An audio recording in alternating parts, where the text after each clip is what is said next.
மயிலாடுதுறை மாவட்டத்தில் கொள்ளிடம் ஊராட்சியோடு ஆனைக்காரன் சத்திரன் மற்றும் கோபால சமுத்திரம் ஊராட்சிகளை இணைத்து பேரூராட்சியாக உருவாக்க எதிர்ப்பு தெரிவித்து மக்கள் சாலை மறியலில் ஈடுபட்டனர்.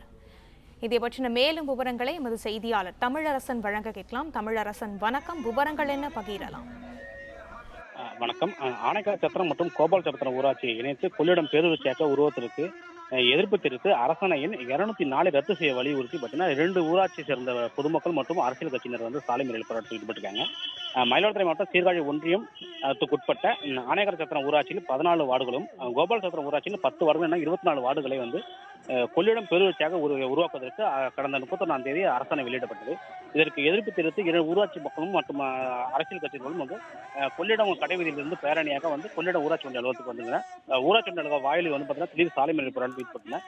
இதனால் வந்து பார்த்தீங்கன்னா நகர்ப்புற உள்ளாட்சிகளை இணைப்பதால் வந்து மக்கள் கருத்து கேட்காமல் இணைக்கப்பட்டுள்ளதாகவும் ஊராட்சி பகுதியில் வசிக்கும் மக்களுக்கு 100 நாள் வேலை திட்டம், தொகுப்பு வீடுகள் ஆகியவற்றை இழப்பதோடு கூடுதல் வரியும் செலுத்த ஏற்படும் என்பதால் வந்து இதை வந்து மக்கள் கருத்து கேட்காமல் இது இணைக்கக்கூடாது அப்படிங்கிறத தெரிவித்து அவங்க சாலை மறியல் போராட்டத்தில் ஈடுபட்டாங்க. இது சம்பவம் குறித்து பார்த்தீங்கன்னா வட்டாட்சியர் மற்றும் கோட்டாட்சியர் காவல்துறையினர் வந்து பார்த்தீங்கன்னா பேச்சுவார்த்தை ஈடுபட்டு வந்துட்டு இருக்காங்க.